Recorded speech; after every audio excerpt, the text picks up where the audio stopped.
We're going to have a little look at skill development and the Maradona. Now this one is through a few of the age groups.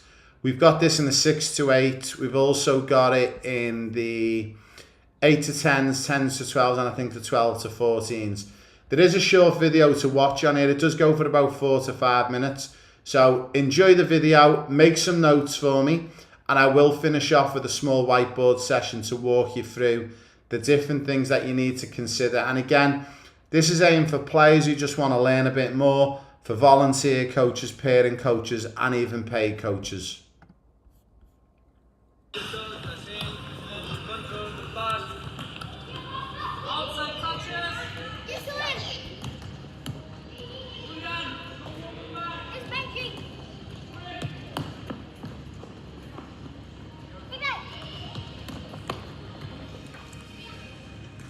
One of the big things that Gustavo, the head coach, has not spoken to them about is communication. But it's quite evident, if you can hear it on the microphone here, that the players are actually calling each other. And not only calling each other with the voices, but they're also using visual cues as well. Now, the good thing with this is you don't have to tell some of these young players to do this. Some of them will automatically do it. What's really good to do, though, is really reinforce that when you see good things happening in the session, you actually make a comment about a particular player, Johnny or Sarah. What was the one thing that you could hear Sarah doing all the time?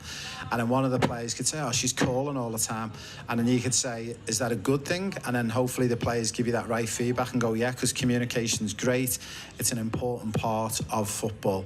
So don't just pull up players when they're not doing something wrong. What we discovered in this Premier League project was that when you actually praise players and identify areas when people are doing something you haven't asked them to do, but you know it's right, it's a great way to showcase it.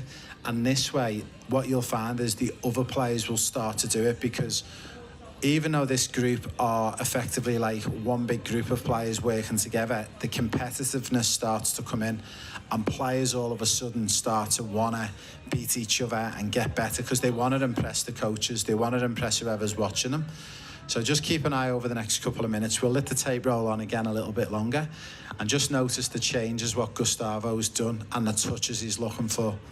One of the things to finish off on before the all start again is that Gustavo's speaking to them about maybe stopping the ball with different parts of the foot, whether it's inside of the foot, the sole of the foot, the laces.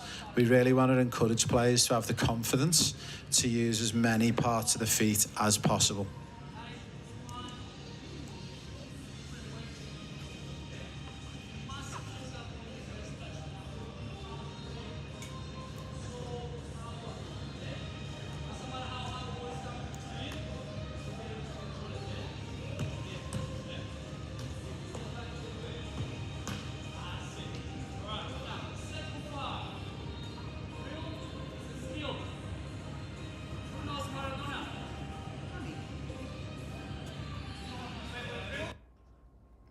Okay, hopefully you enjoyed that video. So I'm just going to do a little bit just on the whiteboard on that particular one, and just to show you some of the things we can think about in here, especially if you are a new coach, you're a volunteer coach, you're a parent coach.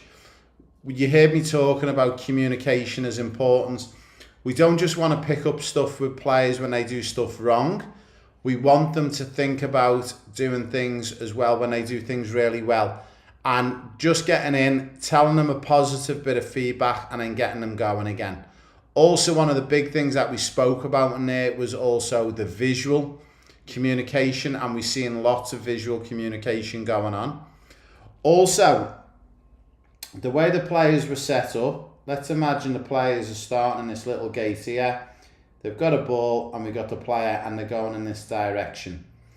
There was a small cone at the end, and then there was 2 poles at the end. Now you can mix this up a little bit, but one of the big things you might do is, and we've seen this on the video, is getting players to use different parts of the feet. So one of the things that you might do is with a player, depends on the age group you're working with, you might limit to left foot only, then you might limit to right foot only, okay? Then you might say, if this is cone 1 and these are cone 2s, when you go up to cone 1 and you perform a skill, it must be with the sole of your foot only. And this covers the different parts of the feet. When you go to cone 2, you must only use the inside of your feet. And then when you're coming home, you can only use the outside of your feet. But I'm just giving you that as an example. Now, that is scaling the session up, but you can also scale it down if your players are struggling, okay? Also, what you can speak to them about is little things, especially for the older age groups, and how you can challenge the older age groups. Ask them questions like, how many touches when they are moving through cones 1 and 2 should they take? And how many touches when they are heading home? Now, you're going to find out from this question which players have got football IQ. Now, the players who recognise cones 1 and 2 should tell you how many touches up to cones 1 and 2 should be many touches, because they're working on fast feet, okay? Now, when they are coming home, okay, and they're covering that big distance, if you've got a really, really smart player and he understands the game, or she understands the game, if they've got high IQ, they will tell you this one answer. 1 touch to get home. Because if they're looking and they've got the head up, they're recognising they've got big space here, and they only need 1 touch out the feet, because what moves quicker, them or the ball? The ball moves quicker. So if their target is to come home and get through these cones, all they need to do is 1 touch from this point here and drive that ball straight through and get after the ball. And this is going to show you which players have got high IQ. Now, why is it beneficial to find out in your squad of players who's got high IQ? For me, the player with high IQ is going to be your captain, 100%. And 99.9% of the time, they are going to be your centre midfielder. Why the centre midfielder? Because they're going to dictate the pace of the game. They're going to see everything. And most of the balls in a game of football or soccer goes through the middle of the park, 95, 96, 97% of the time. So your player with high football IQ, you will want that player to be playing in the middle of the park and to be your captain, okay? I guarantee now, once you work out which player answers this question the quickest to you, I guarantee if you watch these players in training, I guarantee this player will also be the best at communication, at audible communication, and at visual communication.